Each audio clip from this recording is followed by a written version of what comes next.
Hello नमस्कार, आप सभी का स्वागत है आपके अपने YouTube channel exam top two classes के अंदर। साथियों, आज की क्लास बहुत ही शानदार और आपके लिए बहुत ही खास होने वाली है, तो इस क्लास को देखना ना भूलें और क्लास के अंत तक बने रहना। शुरुआत करते हैं। देखिए, सबसे पहले मैं आपको बताना चाहता हूँ राशिदान सामान्य ज्ञान की क्लास है और आपको जो 8 अक्टूबर 2022 के अंदर BSTC का एग्जाम होने वाला है और उसके अंदर किस प्रकार का है राजस्थान सामान्य ज्ञान से पेपर आएगा, उसी प्रकार हम ऐसे पेपर को बनाया है आपके लिए। ठीक है, तो बने रहिए क्लास के अंत तक। किस प्रकार से प्रश्न आएंगे, कैसे प्रश्न आएंगे, टाइप आपको पता होनी चाहिए और सभी प्रश्न कैसे और किस प्रकार से बने होते हैं, किस प्रकार से किस लेवल के होते हैं, वो सारी जानकारी आज इसी क्लास के अंदर बताई जाएगी। तो क्लास के अंत तक बने रहना और यदि ना है तो चैनल को सब्सक्राइब जरूर करें, ताकि और भी यहाँ पर शिक्षण अभिरुचि, मानसिक योग्यता और हिंदी व्याकरण की क्लासें लगेगी, वो आपके लिए बहुत ही खास सिद्ध होगी। ठीक है, तो चलिए शुरुआत करते हैं। इससे पहले आप टेलीग्राम ग्रुप से जुड़ना चाहते हैं तो डिस्क्रिप्शन बॉक्स में लिंक दिया, वहाँ जाकर आप जुड़ सकते हो। आज क्वेश्चन आपके सामने दिख रहा होगा कि सपन का मैदान राजस्थान के किस भाग को कहा जाता है। साथ ही साथ में मैं एक्सप्लेन या व्याख्या बताता रहूंगा, ताकि आपको भी अच्छी तरह से क्वेश्चन समझ में आ सके कि सपन का मैदान राजस्थान के किस भाग में स्थित है, आपको बताना है। साथ ही ऐसे प्रश्न आएंगे सेम टू सेम। तो शुरुआत करते हैं। उत्तरी भाग में, पूर्वी भाग में, दक्षिणी भाग में या पश्चिमी भाग में, सभी बताएंगे, कमेंट करेंगे। राजस्थान के दक्षिण भाग में, ठीक है, यहाँ पर हमारा तीसरा ऑप्शन सही हो गया। ठीक है, दक्षिण भाग के अंदर तीसरा ऑप्शन सही हो जाएगा। आपको बता देता हूँ कि राजस्थान के दक्षिण भाग में 2 जिले स्थित है। कौन से? प्रतापगढ़ और बांसवाड़ा के बीच में। अब आपको पता है कि सपन का मैदान राजस्थान के दक्षिण भाग में स्थित है। तो सपन का मैदान क्यों कहा जाता है, आखिर इसे सपन का मैदान क्यों कहते हैं? तो दक्षिण भाग में राजस्थान के 2 जिले हैं, बांसवाड़ा और प्रतापगढ़। प्रतापगढ़ और बांसवाड़ा के बीच में जो 20 किला भाग है, उसके अंदर 56 गांव का समूह स्थित है। 56 गांवों का समूह स्थित होने के कारण इस पूरे क्षेत्र को, इस भूभाग को 56 के मैदान के समूह के नाम से जाना जाता है। तो यहाँ पर हमारा क्वेश्चन कंप्लीट हो गया। अब बढ़ते हैं अगले क्वेश्चन की ओर। क्वेश्चन अगला है, गैप सागर झील किस जिले में स्थित है? सभी बताएंगे गैप सागर झील किस जिले में स्थित है। अब आपको खुद को एहसास होने लगेगा कि किस प्रकार से प्रश्न यदि आपको इंपॉर्टेंट लग रहे हैं तो आपके लिए खास सिद्ध होंगे। और क्लास के अंत में बताइएगा कि आपके कितने आंसर सही हो रहे हैं। बस मान लीजिए कि आज आपका एग्जाम का पेपर है। तो देखिए, गैप सागर झील किस जिले में स्थित है, सभी बताएंगे। उदयपुर, बांसवाड़ा, प्रतापगढ़ या डूंगरपुर, सभी बताएंगे, कमेंट करेंगे। गैप सागर झील किस जिले में स्थित है?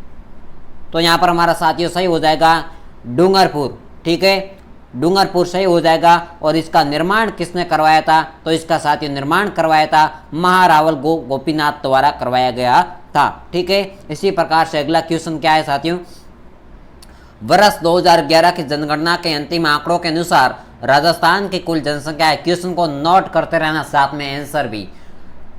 देखिए, 2011 की जनगणना के अंतिम आंकड़ों के अनुसार राजस्थान की कुल जनसंख्या को आपको बताना है। इससे पहले मैं आपको बताना चाहूँगा कि राज्य जनगणना निदेशालय अनुसार 25 मई 2013 को जारी 2011 की जनगणना के अंतिम आंकड़ों के अनुसार प्रदेश की जनसंख्या यहाँ पर साथियों ये सही है। कौन सी? 6,85,48,437 है। ठीक है, यहाँ पर हमारा ये सही हो जाएगा। ठीक है, अब बढ़ते इसी प्रकार से अगला क्वेश्चन की ओर। हाँ, अगला प्रश्न है, राजस्थान के कौन से जिले में जनसंख्या का सबसे कम घनत्व पाया जाता है? राजस्थान में कौन से जिले में जहां पर कम लोग रहते हैं, यानी कम घनत्व पाया जाता है? ठीक है, बताएंगे, सभी कमेंट करेंगे। बीकानेर, जोधपुर, बाड़मेर, जैसलमेर। आज साथियों आपको पूरा का मैटर बता लेता हूं इसका। देखिए, 5 जिले क्रम से बताऊंगा। जैसलमेर, बीकानेर, बाड़मेर, चूरू, जोधपुर, जो न्यूनतम घनत्व जनघनत्व वाले जिले हैं। सबसे कम न्यूनतम घनत्व वाला जिला आपसे पूछे तो आपको बताना है जैसलमेर। उससे कम तो बीकानेर का हो जाएगा 78, बाड़मेर का हो जाएगा 92, चूरू का हो जाएगा 147 और जोधपुर का हो जाएगा साथियों 161। ठीक है, ये कम न्यूनतम जनघनत्व वाले 5 जिले आपके सामने मैंने दर्शा दिए हैं। अब आप देख लो। ठीक है, स्क्रीनशॉट लेना चाहते हो तो ले लो। इसी प्रकार से अगला क्वेश्चन आपके सामने उपस्थित हो चुका है। राजस्थान में ब्लू पार्टी का प्रमुख केंद्र कौन सा है, सभी बताएंगे, कमेंट करेंगे, कोई भी पीछे नहीं रहेगा, सभी जोड़ेंगे। एक बार सभी धमाकेदार शेयर कर दो। क्वेश्चन अब आपके लिए क्लासें यहाँ पर धमाकेदार होने वाली हैं और जुड़े रहिए हमारे साथ। बस राजस्थान में ब्लू पार्टी का प्रमुख केंद्र कौन सा है, बीकानेर, डूंगरपुर, जयपुर या जैसलमेर, सभी बताएंगे। तो यहाँ साथियों हमारा सही उत्तर हो जाएगा, क्या होगा सही उत्तर, सभी एक बार कमेंट करके बताएंगे। तो यहाँ पर हमारा जयपुर सही हो जाएगा। ठीक है, तीसरा ऑप्शन यहाँ पर करेक्ट हो जाएगा कि ब्लू पार्टी का प्रमुख केंद्र कौन सा है, जयपुर हमारा सही आंसर है। और मैं आपको बता दूं, चीनीदार मिट्टी के बर्तनों पर, चीनीदार मिट्टी के बर्तन जो होते हैं उस पर रंगीन और आकर्षक चित्रकारी का नाम ही ब्लू पॉटरी है, ब्लू पॉटरी है। और ये जयपुर की ब्लू पॉटरी विश्वविख्यात है। अगला क्वेश्चन है, आपसे प्रश्न ऐसे भी पूछ सकता है कि ब्लू पॉटरी, ये प्रश्न तो आ चुका है कि ब्लू पॉटरी का प्रमुख केंद्र कौन सा है, तो आपका जयपुर हो जाएगा और जयपुर की ब्लू पॉटरी विश्वविख्यात है। ठीक है, इसी प्रकार से अगला क्वेश्चन है, निम्न में से किसे मरुभूमि की कोकिला कहा जाता है, सभी बताएंगे। निम्न में से किसे मरुभूमि की कोकिला कहा जाता है, गौरी देवी, मांगी बाई या बनो बेगम, अल्लाह जिलई बाई। तो यहाँ पर हमारा सही उत्तर हो जाएगा साथियों, अल्लाह जिलई बाई, जिसे मरुभूमि की कोकिला कहा जाता है। थोड़ा समझ लिए, यहाँ पर बीकानेर की निवासी मांड गायिका अल्लाह जिलई बाई राजस्थान की मरु कोकिला द्वारा कहा गया केसरिया बालम गीत आज राजस्थान की पहचान बना हुआ है। और इन्होंने ही कहा था, कला एवं साहित्य में इनके योगदान के लिए 1982 में पद्मश्री से सम्मानित भी किया गया। ठीक इसी प्रकार से अगला प्रश्न, भीलों द्वारा विवाह के अवसर पर किए जाने वाला नृत्य कहलाता है, सभी बताएंगे। भीलों द्वारा विवाह के अवसर पर किए जाने वाला नृत्य क्या कहलाता है, सभी क्वेश्चन हमने तैयार किए हैं आपके लिए, बहुत ही इंपॉर्टेंट है, सभी बताएंगे, कमेंट करेंगे। तो यहाँ पर हमारा तीसरा ऑप्शन सही हो जाएगा, हाथीमना। आखिर हाथीमना है क्या, समझ लीजिए। विवाह के अवसर पर भील पुरुष द्वारा जमीन पर घुटने टेक कर, बैठक कर और तलवार को घुमाते हुए नृत्य करना ही हाथीमना है। और भीलों द्वारा विवाह के अवसर पर किया जाने वाला नृत्य ही ये कहलाता है हाथीमना। ठीक है, जो ये इस प्रकार से विवाह के अवसर पर क्या जमीन पर घुटने टेक कर और बैठकर तलवार को घुमाते हुए नृत्य करता है, उसे हाथीमना नृत्य कहलाता है। अगला प्रश्न है, अगला प्रश्न हो जाएगा हमारा, मेवाड़ के अरावली क्षेत्र की भील जाति का लोक नाट्य है, गरनव, गवरी, भवाई या रमत। मेवाड़ के अरावली क्षेत्र की भील जाति का लोक नाट्य है, सभी कमेंट करेंगे। तो यहाँ पर हमारा सही उत्तर हो जाएगा साथियों गवरी, यहाँ पर गवरी बी ऑप्शन सही हो जाएगा, दूसरा ऑप्शन यहाँ पर करेक्ट हो जाएगा। ठीक है, और देखिए समझ लीजिए, संपूर्ण भारत का यह एकमात्र दिन में प्रदर्शित होने वाला, दिन के अंदर प्रदर्शित होने वाला, ठीक है, संपूर्ण भारत में ये एकमात्र ऐसा है जो दिन में प्रदर्शित होने वाला भीलों का प्रमुख लोक नाट्य है। गवरी नृत्य भीलों का सामाजिक एवं धार्मिक नृत्य है। इस नृत्य का प्रचलन डूंगरपुर और भीलवाड़ा, उदयपुर व सिरोही आदि क्षेत्रों में है। इसी प्रकार से अगला प्रश्न हमारा रहेगा बहुत ही खास और शानदार, राजस्थान के वे संत कौन है जो राजस्थान छोड़कर बनारस गए और रामानंद के शिष्य बन गए। ठीक है, राजस्थान को छोड़ा और फिर बनारस के अंदर गए और रामानंद के शिष्य बन गए।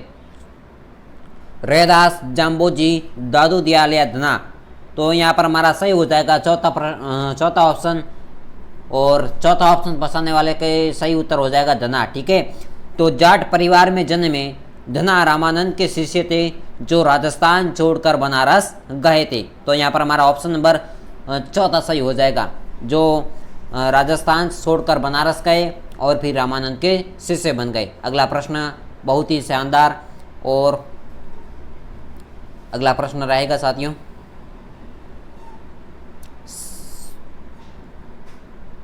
संत पीपा के अनुसार मोक्ष का साधन है, सभी बताएंगे। संत पीपा के अनुसार मोक्ष का साधन है। देखिए, इससे पहले मैं आपको समझा देता हूँ कि पीपा जी का जन्म कब हुआ था, 1425 के अंदर हुआ था गागरोन जिले में। ठीक है, पीपा जी का जन्म कब हुआ था, 1425 के अंदर गागरोन जिले में हुआ था और गागरोन के अंदर हुआ था। ये रामानंद के शिष्य थे। ठीक है, इन्होंने राजपाट त्याग कर संतों की सेवा की। बाड़मेर के समदड़ी नामक स्थान पर इनका भव्य मंदिर है। पीपा जी ने गागरोन गढ़ का प्रबंध संभालते हुए सुल्तान फिरोज शाह तुगलक को युद्ध में पराजित किया और दर्जी समुदाय के संत पिपा अपना आराध्य मानता है। तो यहाँ पर हमारा सही हो जाएगा भक्ति। ठीक है, यहाँ पर ए ऑप्शन करेक्ट हो जाएगा। अगला प्रश्न, आशापुरा माता किस वंश की कुल देवी है? सभी बताएंगे, कमेंट करेंगे। आशापुरा माता किस वंश की कुल देवी है? चौहान, राठौड़, खिंची या गोइल? तो यहाँ पर हमारा सही उत्तर हो जाएगा साथियों चौहान। ठीक है, आशापुरा माता चौहान वंश की कुल देवी है। और इसको समझ लेते थोड़ा, जालोर से 40 किलोमीटर दूर मोदरा स्थित आशापुरा मंदिर, महिषासुर मर्दिनी, महोदरी माता, ये सभी माता के नाम हैं। और मोदरा माता के मंदिर से भी नाम से भी जाना जाता है। यहाँ स्थापित मूर्ति लगभग 1000 वर्ष पुरानी है। जालोर के सोनाग्रा चौहान की जो शाखा नाडोल से उठकर आई थी और इनकी ये कुल देवी थी। ठीक है, इसी पर प्रश्न है, आदिवासियों का कुंभ कहे जाने वाला? देखिए प्रश्न बहुत ही ध्यान से देखना है। आदिवासियों का कुंभ कहे जाने वाला बेणेश्वर मेला, बेणेश्वर मेला किस जिले में लगता है? सभी को बताना है। जो आदिवासियों का कुंभ कहा जाता है, किसे कहा जाता है? बेणेश्वर मेला को कहा जाता है। और वो कौन से जिले के अंदर लगता है? तो यहाँ पर हमारा साथियों सही आंसर हो जाएगा डूंगरपुर। ए ऑप्शन यहाँ पर करेक्ट हो जाएगा। देखिए, सोम, जाखम एवं माई नदियों के संगम पर भरने वाले आदिवासियों का कुंभ कौन कौन से नामों से पुकारा जाता है? आदिवासियों का कुंभ, भीलों का कुंभ, बागड़ का पुष्कर, बागड़ का कुंभ, बागड़ प्रदेश का सबसे बड़ा मेला बेणेश्वर है, जो डूंगरपुर के अंदर लगता है, डूंगरपुर जिले के अंदर लगता है। ए ऑप्शन हमारा करेक्ट हो जाएगा। अगला प्रश्न, फूलडोल उत्सव मनाया जाता है, फूलडोल उत्सव मनाया जाता है, किसके द्वारा मनाया जाता है? प्रणामी पंथ द्वारा, वल्लभ पंथ द्वारा, रामसनाई पंथ द्वारा, सतनाम पंथ द्वारा? सभी बताएंगे, कमेंट करेंगे। तो यहाँ पर हमारा रामसनाई पंथ है, उसके द्वारा फूलडोल उत्सव मनाया जाता है। दूसरा ऑप्शन करेक्ट हो जाएगा। इसी प्रकार से देखिए, इसके बारे में थोड़ा विस्तार से देख लेते हैं। भीलवाड़ा में स्थित शाहपुरा में रामसनाई संप्रदाय के लोगों का तीर्थ स्थल है। और यहाँ होली के दूसरे दिन प्रसिद्ध फूलडोल मेला, जो फूलडोल मेला लगता है। ठीक है, इसी प्रकार से अगला प्रश्न है, गौरबंद आभूषण है राजस्थानी महिलाओं द्वारा गले में पहनने का, राजस्थानी महिलाओं द्वारा विवाह के समय पहनने का वाला विशेष आभूषण, ऊंट के गले का, महिलाओं के हाथ में पहनने का बाजूबंद? सभी कमेंट करेंगे, बताएंगे। तो देखिए यहाँ पर हमारा सही उत्तर हो जाएगा साथियों, ऊंट के गले के अंदर पहनने वाला आभूषण है जो गौरबंद आभूषण है, ऊंट के गले के अंदर पहना जाता है। और ऊंट के गले का आभूषण जो कांच, कौड़ियाँ, मोतियाँ, मणियों को गूंथ कर बनाया जाता है, गौरबंद आभूषण। इसी प्रकार से अगला प्रश्न हमारे लिए शानदार तरीके वाली क्लास है, कोई चूकना मत। और राजस्थान में सर्वाधिक प्रतिशत वाली अनुसूचित जनजाति बताइए। सर्वाधिक प्रतिशत जो अनुसूचित जनजाति हैं सभी बताएंगे। आपको क्रम से ही बता देते हैं। सबसे ज़्यादा मैं आपको बताऊंगा ऑप्शन के अंदर मीना हमारा सही हो जाएगा। और जो अनुसूचित जनजाति हैं, इसके अलावा बता देता हूँ भील है, इसके अलावा दूसरे नंबर पर, तीसरे नंबर पर ग्रासिया जनजाति हो गई। ये क्रम से आपको बताया जो सर्वाधिक जनजातियों के अंदर बताया प्रतिशत वाली। इसी प्रकार से अगला क्वेश्चन,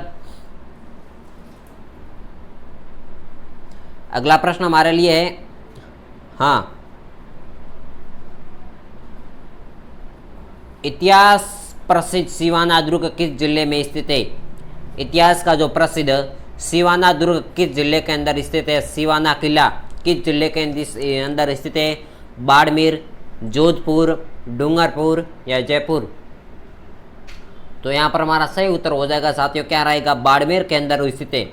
ठीक है, बाड़मेर के अंदर स्थित है। और मैं आपको बता देता हूँ, जालोर से 30 किलोमीटर दूर बाड़मेर की सीमा पर स्थित सिवाना में राजा राजभोज के पुत्र श्री वीर नारायण द्वारा विक्रम संवत 1011 में सपन की पहाड़ियों में निर्मित यह दुर्ग अपनी विशालता के कारण प्रसिद्ध है।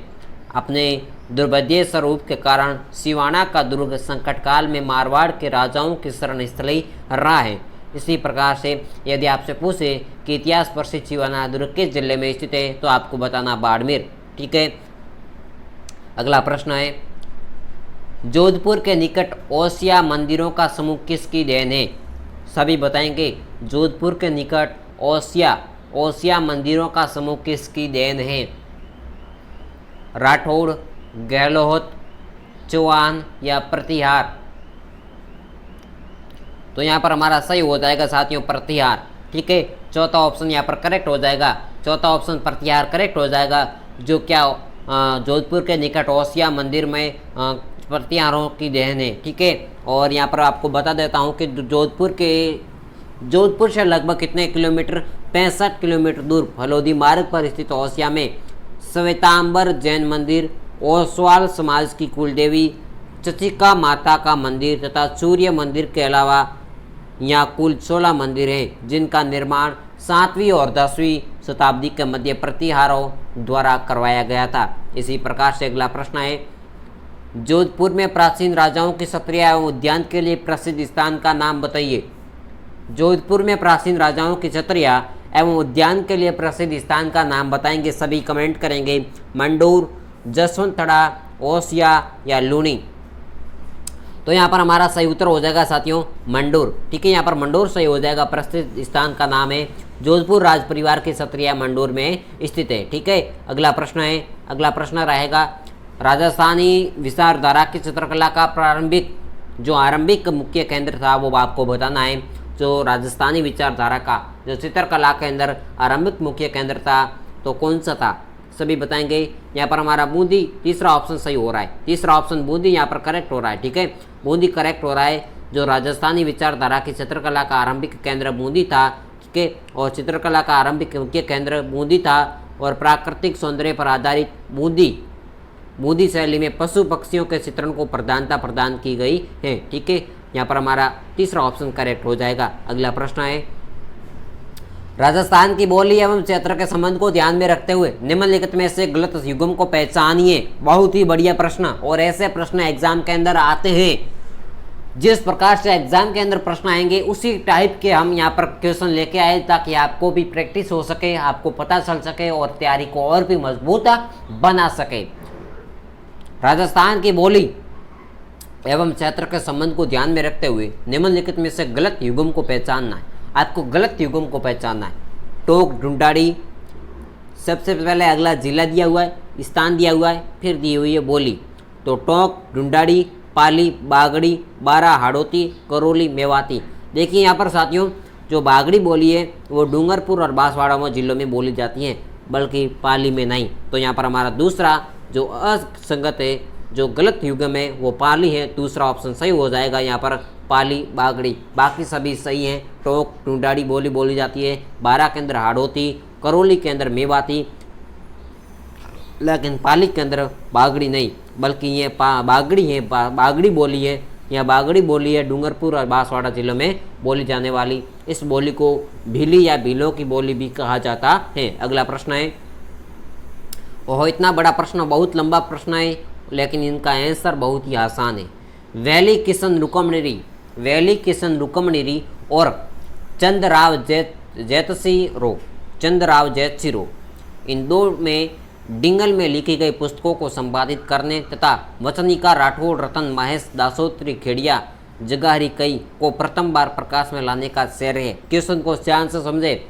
वैली किशन रुकमणिरी, चंद्रराव जैतसिरो, इन दो डिंगल में लिखे गए पुस्तकों को संपादित करना है तथा फिर वचनिका राठौड़ रतन महेश दासोत्री खेड़िया जगारी कई को प्रथम बार प्रकाश में लाने का श्रेय किसका है? सभी बताएंगे, कमेंट करेंगे। विजयदान जैथा को, ठाकर केसरी सिंह बाराट को, टेसिटरी को, लक्ष्मी कुमार चुंडावत को। तो यहाँ पर हमारा तीसरा ऑप्शन सही हो जाएगा। डॉक्टर टेसरी ने इटली में रहते हुए, यहाँ पर तीसरा ऑप्शन सही हो रहा है। और आपको बता देता हूँ, डॉक्टर टेसिटरी ने इटली में रहते हुए बिना किसी व्याकरण और कोश की सहायता के हस्तलिखित ग्रंथों से प्राचीन राजस्थानी भाषा का अध्ययन किया था। और अगला प्रश्न है, 71वां प्रश्न से 72वां प्रश्न की ओर बढ़ते हैं। हमारा प्रश्न है, कान्हड़ देव प्रबंध का रचयिता कौन है? कान्हड़ देव प्रबंध का रचयिता कौन है? नयन सुख, राम भट्ट, पद्मनाथ, हेम कवि। सभी बताएंगे, कमेंट करेंगे। कानड़ देव प्रबंध का रचयिता।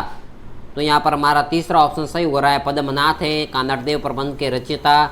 और मैं आपको बता दूं, जालोर के चौहान अखिराज के आश्रित ने कानड़ देव प्रबंध नामक ग्रंथ की रचना वीर रस प्रदान। इस रचना को राजस्थानी महाकाव्य कहा जाता है। इस ग्रंथ में कानड़ देव और अलाउद्दीन खिलजी के युद्धों का चौपाई दो आदि से युक्त रोचक वर्णन मिलता है। अगला प्रश्न है, राजस्थान की प्रथम निर्वाचित लोकतांत्रिक सरकार का गठन हुआ था, कब हुआ था? सभी कमेंट करके बताएंगे। 26 जनवरी 1952 को राजस्थान की प्रथम निर्वाचित लोकतांत्रिक सरकार का गठन हुआ था। ए ऑप्शन यहाँ पर सही हो जाएगा, 26 जनवरी 1952 को हुआ था। और टीकाराम पालीवाल राजस्थान के प्रथम निर्वाचित मुख्यमंत्री थे। टीकाराम पालीवाल, ठीक है, टीकाराम पालीवाल राजस्थान के प्रथम निर्वाचित मुख्यमंत्री थे। अगला प्रश्न है, राजस्थान में रेलवे ट्रेनिंग स्कूल कहाँ है? राजस्थान के अंदर रेलवे ट्रेनिंग स्कूल कहाँ है? तो यहाँ पर हमारा उदयपुर सही हो जाएगा। उदयपुर के अंदर राजस्थान में रेलवे ट्रेनिंग स्कूल है। उदयपुर में स्थित इस स्कूल का शिलान्यास महाराणा भूपाल सिंह ने 25 मार्च 1955 को किया था।